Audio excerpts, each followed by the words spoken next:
मसीह के कादर और जलील नाम में आप सबकी सलामती हो। मेरा नाम पास्टर स्टीफन मसीह है और मेरा ताल्लुक़ assemblies of God church Ilyas गोड से है। सबसे पहले मैं खुदा उनकी शुक्रगुजारी करता हूँ कि उसने आज ये खूबसूरत वक्त दिया ताकि ग्रेस वक्त टेलीविज़न के तवसत से आपके साथ खुदा उनके कलाम को शेयर किया जा सके।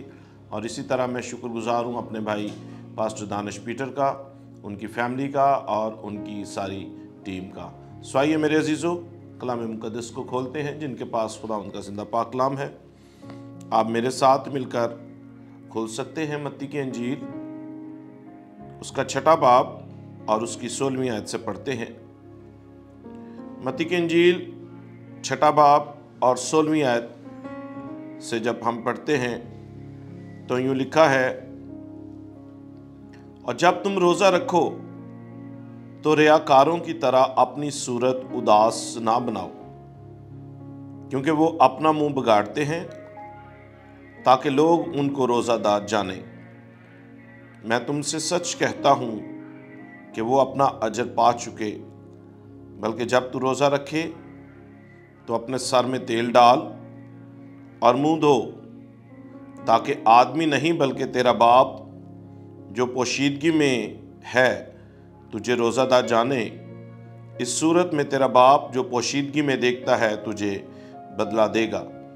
कलाम मुक़द्दस का पढ़ा और सुना जाना हम सब के लिए बाइस बरकत हो। आमीन। मेरे अजीज़ों, ये पहाड़ी वाइज है जिसको खुदा का बंदा मत्ती कलमबंद करता है। और मत्ती एक महसूल लेने वाला था और उसकी चौकी पर बहुत से लोगों का रश हर वक्त लगा रहता था, क्योंकि उसकी चौकी जो थी एक ख़ास बड़ी शाहराह पर थी जहाँ से गुज़रने वाले हर एक इंसान को टैक्स के बगैर वहाँ से वो गुज़र नहीं सकता था। तो वहाँ पे लोगों का रश हर वक्त होता और लोग वहाँ पे बहुत सारी बातें करते। और एक दिन मत्ती के कानों में कुछ ऐसी बातें सुनने में आई कि वो बड़ी गौर से उन बातों को सुनने लगा। और वो बातें उसके अंदर इस तरह रच बस गई कि वो बातें इस तरह थी कि खुदावंद यीशु मसीह अंधों की आंखें खोलता है, लंगड़ों को चलाता है, मुर्दों को जिंदा करता है, कोढ़ियों को पाक और साफ करता है। तो मत्ती ने ये सोचा होगा कि यहाँ से हर एक बंदे को जो आता और जाता है मैं जानता हूँ, लेकिन ये कौन सा बंदा है जिसको मैं नहीं जानता। और एक दिन मेरे अजीजों, जब वो खुदावंद यीशु मसीह को देखने का इस कदर उसके अंदर तड़प पैदा हुई, तो एक दिन खुदावंद यीशु मसीह उसकी चौकी पर आ गए और उन्होंने कहा, मत्ती मेरे पीछे हो ले। और मत्ती अपना सब कुछ छोड़कर खुदावंद यीशु मसीह के पीछे हो लिया। वो एक अमीर आदमी था, पढ़ा लिखा था, और जब खुदावंद यीशु मसीह का शागिर्द बन गया, 3.5 साल खुदावंद यीशु मसीह से तालीम ली। और जब वो खुदावंद यीशु मसीह की सलीबी मौत और जिंदा आसमान पर जाने के बाद उसने खिदमत के इस काम को शुरू किया, तो वो हबशा में एक जगह पे कलाम की खिदमत करते हुए तलवार से कत्ल किया गया। और अपनी जिंदगी के हिस्सा में जब उसने पाकरू ने उसे मत्ती की अंजील लिखने पर मजबूर किया, तो उसने पाकरू की तहरीक से जब लिखा, तो वो उन बातों का चश्मदीद गवाह है जिन बातों को आज हम मत्ती की अंजील में पढ़ते हैं। तो मेरे अजीजों, मत्ती ने वो पहाड़ी वाज जो खुदावंद यीशु मसीह ने, जब हम 5वें बाब 6ठे और 7वें बाब के अंदर पढ़ते हैं कि खुदावंद यीशु मसीह पहाड़ पर चढ़ गए और लोग उनके सामने बैठ गए और उसने अपनी ज़ुबान खोलकर उनको तालीम देना शुरू की। और उन बातों के अंदर जब हम रोज़ा के बारे में तालीम हासिल करते हैं तो ये वो तालीम है जो खुद खुदावंद यीशु मसीह ने अपनी ज़ुबान मुबारक से बयान की। और क्या है, देखिए मेरे साथ, जब तू रोजा रखे तो रियाकारों की तरह अपनी सूरत उदास ना बना। यानी कि खुदावंद यीशु मसीह हमें रोजा की तालीम के अंदर ये स्टैंडर्ड बताते हैं कि एक मसीही रोजा जो है, उस रोजे में रोजादार ने जब रोजा रखना है तो उसने अपनी सूरत को उदास नहीं बनाना। और अगर उसकी सूरत उदास है तो वो उन लोगों की तरह है जिनको खुदा का कलाम कह रहा है रियाकार। तो कलाम मुकद्दस में खुदावंद यीशु मसीह ऐसा रोजा रखने की तालीम दे रहे हैं जिसमें इंसान अपनी सूरत उदास ना बनाए और ना अपना मुंह बगाड़े। मेरे अजीजों, रोजा एक अमल है जिसको जब हमने करना है तो उसका एक स्टैंडर्ड जो कलाम मुकद्दस हमें सिखा रहा है कि उसमें ना तो हमने अपनी सूरत उदास बनानी और ना अपना चेहरा बगाड़ना है। आगे लिखा है, ताकि लोग उनको रोजादार जाने। जो लोग ये काम करते हैं वो लोगों को दिखाना चाहते हैं कि मैं रोजे से हूं। लेकिन खुदावन अपने कलाम में फरमाते हैं कि मैं तुमसे सच कहता हूं कि वो अपना अजर पा चुके। यानी कि अगर ऐसा रोजा जो सूरत उदास, चेहरा बिगाड़ना, तो ऐसा रोजा जो है उसका अजर, बाइबल बयान करती है, उसका अजर कोई नहीं। वो एक ऐसा काम है जिसमें सिर्फ पेट को हमने रोक के रखना है, अपने मुंह को रोक के रखना है कि कोई चीज हमारे मुंह में दाखिल ना हो। आगे लिखा है, बल्कि जब तू रोजा रखे तो अपने सर में तेल डाल और मुंह धो। इसको हम इस तरह बाइबल मुकद्दस में से मजीद गहरे तौर पर जान सकते हैं कि रोजा की हालत में हमने रियाजत करनी है, मसीह के साथ उसके इरफान में आगे बढ़ने की। वो रियाजत क्या है कि सर में तेल डालना है और मुंह धोना है। तो मेरे अजीजों, जब हम इसको बदनी तौर पर देखते हैं कि एक इंसान जिसके सर में तेल लगा हो और जिसका मुंह धुला हो, साफ सुथरा हो और वो हर जाविये से फ्रेश लग रहा हो, तो किसी तरह से भी कोई दूसरा बंदा उसको जज नहीं कर सकता कि ये बंदा इसकी सूरत उदास है या ये अपना मुंह बिगाड़े हुए है। लेकिन इसको अगर हम एक और पहलू से देखें कि जिस तरह खुदावंद का कलाम, वो स्टैंडर्ड जो रोजे का स्टैंडर्ड है जो खुदावंद यीशु मसीह ने बयान किया कि जब तू रोजा रखे तो अपने सर में तेल डाल और मुंह धो। तो तेल जो है ये रूह कुद्स की अलामत है, और पानी जिससे सब कुछ धोया जाता है, मुंह धोया जाता है, कपड़े धोए जाते हैं। तो यहां पे लिखा है मुंह धो। ये पानी जो है ये खुदा के कलाम की तशबीह है। यानी कि जब इंसान रोजा रखे और खुदावंद के कदमों में बैठ जाए और खुदावंद से पाक रूह की तहरीक से अपने लिए हिकमत, दानाई और फहम मांगे और खुदा के इरफान में आगे बढ़ने के लिए खुदा के साथ चलने के इस अमल को वो जारी रखे। आगे लिखा है, ताकि आदमी नहीं बल्कि तेरा बाप जो पोशीदगी में है तुझे रोजादार जाने। अब आसमान पर हर एक इंसान के लिए अजर का जो बाइबल मुकद्दस बयान करती है कि अजर जो खुदावंद ने देना है, वो अजर सिर्फ खुदा जो इंसान को देना चाहता है। लिखा है, ताकि आदमी नहीं बल्कि तेरा बाप जो पोशीदगी में है तुझे रोजादार जाने इस सूरत में तेरा बाप जो पोशीदगी में देखता है तुझे बदला देगा।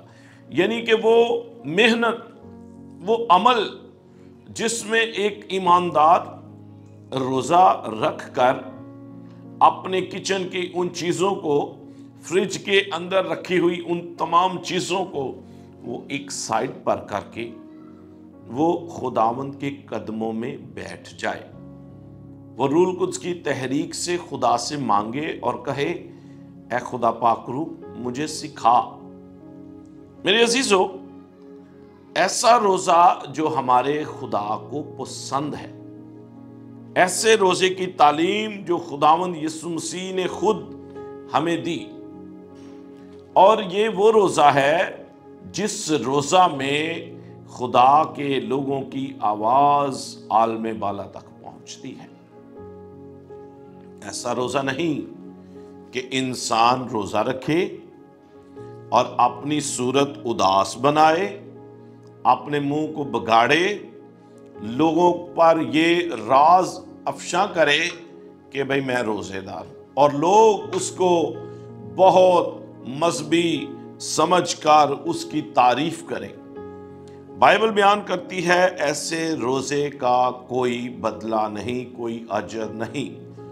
लेकिन ऐसा रोजा जिसको खुदावंद यीशु मसीह ने तालीम दी है, वो रोजा सर में तेल डालना, मुंह धोना, ताकि आसमानी बाप उस रोजे का बदला दे। मेरे अजीजों, बाइबल मुकद्दस के अंदर हम देखते हैं बहुत सारे लोगों ने रोजा रखा, और ऐसा रोजा रखा कि खुदावंद अपने इरादे को बदलने वाला हो। आइए मेरे साथ देखिए पुराने अहदनामा में यूना नबी का सहीफा,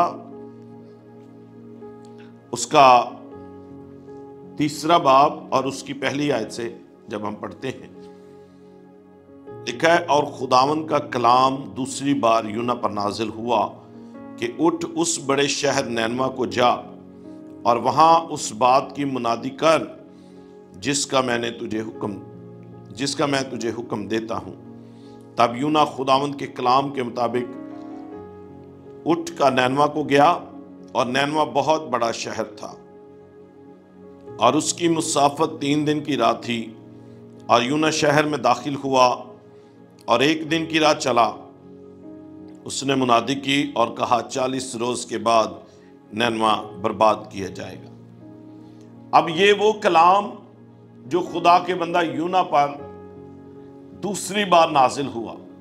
इस कहानी को हमने पहले कई दफा पढ़ा सुना, मैं अपने वक्त को बचाते हुए, कि जब खुदा यूना को भेजता है और वो नैनवा की जगह तरसीस को चला जाता है, और तरसीस में जिस जहाज में वो बैठा होता है, समंदर के अंदर एक बहुत खौफनाक तूफान आता है, और जब सब लोग अपने अपने खुदा को पुकारते हैं तो यूना जहाज के अंदर सो रहा होता है, और जब वो उसको जगाया जाता है तो वो कहता है कि मुझे उठाकर फेंक दो तो तुम्हारे लिए ये समंदर बिल्कुल साकत हो जाएगा। सो हम देखते हैं कि यूना को पता था कि मैंने नाफरमानी की, इसके बायस उसकी ज़िंदगी में ये बहुत बड़ा तूफान आया, और जैसे ही उसको समंदर में डाला गया, एक बहुत बड़ी मछली जो खुदावंद की तरफ से, खुदावंद का हुक्म मानती हुई उसके साथ साथ थी, और उसने उसे निगल लिया, और खुदावंद के मंसूबा के मुताबिक उसने उसे उधर ही जहाँ पे खुदा ने उसे भेजा था, यानी कि दूसरे बाब की 10वीं आयत में जब हम पढ़ते हैं और लिखा है, खुदावंद ने मछली को हुक्म दिया और उसने यूना को खुशकी पर उगल दिया। तो मेरे अजीजों, फिर दूसरी दफ़ा खुदा का कलाम यूना पर नाज़िल हुआ, और उसने जब ये बात कही तो अब देखें कि वहाँ पे ऐसा रोज़ा जिसकी हम देखते हैं कि जिसने सब कुछ बदल कर रख दिया। लिखा है 5वीं आयत से, देखें मेरे साथ, तब नैनवा के बाशिंदों ने खुदा पर ईमान लाकर रोज़ा की मुनादी की और अदना वाला सब ने टाट ओढ़ा। ये वो रोज़ा है जिसमें उन्होंने खुदावंद के हजूर अपने आप को सरेंडर कर दिया है, और ये खबर नैनवा के बादशाह को पहुंची और वो अपने तख्त से उठा और बादशाही लिबास को उतार डाला और टाट ओढ़ कर राख पर बैठ गया। अब ये है रोज़ा के अंदर तब्दीली, जो खुदावंद तब्दीली चाहते हैं कि हम अगर रोज़ा रखें तो वैसे ही ना रहें, बल्कि एक ऐसा काम करें जिसके अंदर हमारी तब्दीली हो। और लिखा है 7वीं आयत, देखें मेरे साथ। और बादशाह और उसके अरकान दौलत के फरमान से नैनवा में ये ऐलान किया गया और इस बात की मुनादी हुई कि कोई इंसान या हैवान या गल्ला या रमा कुछ ना चखे और ना खाए पिए, लेकिन इंसान और हैवान टाट से मुलब्बस हों और खुदा के हजूर गिरफ्तारी करें, बल्कि हर शख्स अपनी बुरी रवश और अपने हाथ के जुल्म से बाज आए, शायद खुदा रहम करे और अपना इरादा बदले और अपने कहर शदीद से बाज आए और हमको हलाक ना करे। ऐसा रोज़ा जिसने उस एक बहुत सख्त कलाम को, जो खुदा की तरफ से कलाम था, उस कलाम को उन्होंने कबूल किया, अपनी जिंदगियों को बदला। और ऐसा रोज़ा जिसकी हम बाइबल मुकद्दस के अंदर पहले हिस्सा में हमने सीखा कि ऐसा रोज़ा जो खुदावंद को पसंद है, जिसमें अपनी सूरत उदास नहीं बनाई, उन्होंने अपने चेहरे को नहीं बगाड़ा, बल्कि मुकम्मल तौर पर अपने आप को तब्दील किया। और उसकी यहाँ पे हम देखते हैं कि बादशाह से लेकर सब, बल्कि यहाँ तक कि इंसान और हैवान सब ने यानी कि रोजे के लिए तैयार हो गए। और उसके बाद हम क्या देखते हैं कि खुदा के हजूर उन्होंने गिरफ्तारी की है, रो रो कर दुआएं की होंगी, इल्तिजाएं की होंगी कि खुदावंद हम पर रहम कर। और हर शख्स अपनी बुरी रवश से और अपने हाथ के जुल्म से बाज आए, यानी कि जो खुदा सिखाता है और हम उसको सीख कर उसे अपनी अमली जिंदगी में लेकर आए, तो लिखा है कि वो अपनी बुरी रवश और अपने हाथ के काम से बाज आए। और दुआ क्या कर रहे हैं कि शायद खुदा हम पर रहम करे और अपना इरादा बदले और अपने कहर शदीद से बाज आए। सो मेरे अजीजों, हम यहाँ पे देखते हैं कि जिस तरह से, जिस ईमान से उन्होंने खुदावंद के हजूर इल्तिजा की है, खुदावंद ने उनकी हालत देखी।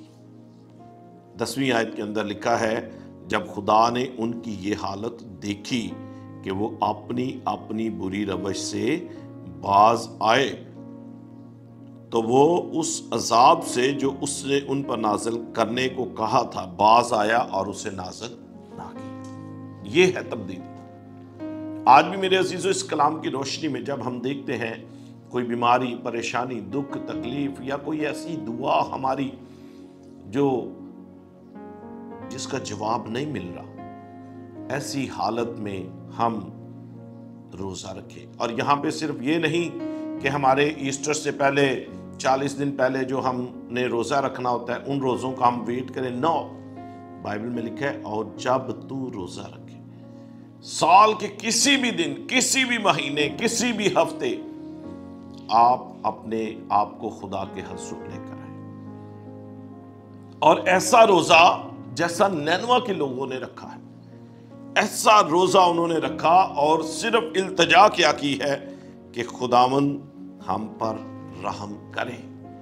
और खुदावंद जो रहीम है, जो रहम करने वाला है, जो कादिर मुतलिक खुदा है, वो फिर अपने लोगों की दुआओं को सुनकर उनकी दुआओं का जवाब देता है और उस कहर और अजाब को जो वो नाज़िल करना चाहता है उससे बाज आ जाता है। मेरे अजीजों, आज के दिन मैं खुदा का खादम ग्रेस नेटवर्क के तवस्सुत से आपके साथ इस कलाम को बांटते हुए आपके लिए दुआ करना चाहता हूं कि खुदावंद आपको आपके मसाइल से आज़ाद करे, आपकी सारी परेशानियां, दुख, तकलीफ ख़त्म हो और आप खुदा के इरफान में आगे बढ़ें। सो मेरे अजीज़ों, इस कलाम की रोशनी में हम अपने आप को देखें। बाइबल एक आईना है इस आईना के अंदर अपने आप को संवारें, इसके तराजू में अपने आप को तोलें, तो फिर हमें पता चलेगा कि हम कहाँ पे खड़े हैं।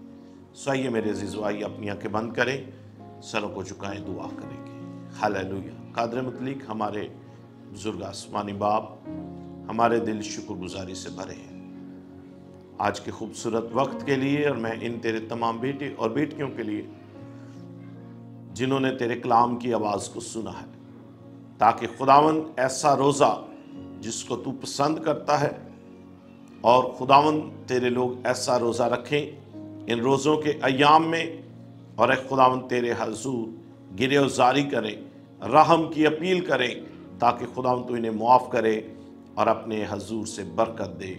सो खुदावन मैं तेरा खादम इन रोज़ों के अयाम में इन तेरे तमाम बेटे और बेटियों के लिए बरकत, सलामती, दुआ खैर करता हूँ। तेरे बंदा अपने भाई दानिश पीटर के लिए, उनकी फैमिली के लिए, इसी तरह खुदावन ग्रेस नेटवर्क टेलीविज़न के लिए, इसकी पूरी टीम के लिए बरकत की दुआ करता हूँ, जिनके वसीला से तेरी आवाज़ कौमों, उम्मतों, कबीलों में जाती है, ताकि खुदावन जहाँ जहाँ तेरे खून खरीदे ऐ खुदावन तेरे बेटे बेटियाँ हैं, वो तेरे कलाम की सच्चाइयों को सुनकर बरकत पाएँ और उनकी ज़िंदगियाँ तब्दील हों, और खुदावन तेरे नाम को जलाल मिले।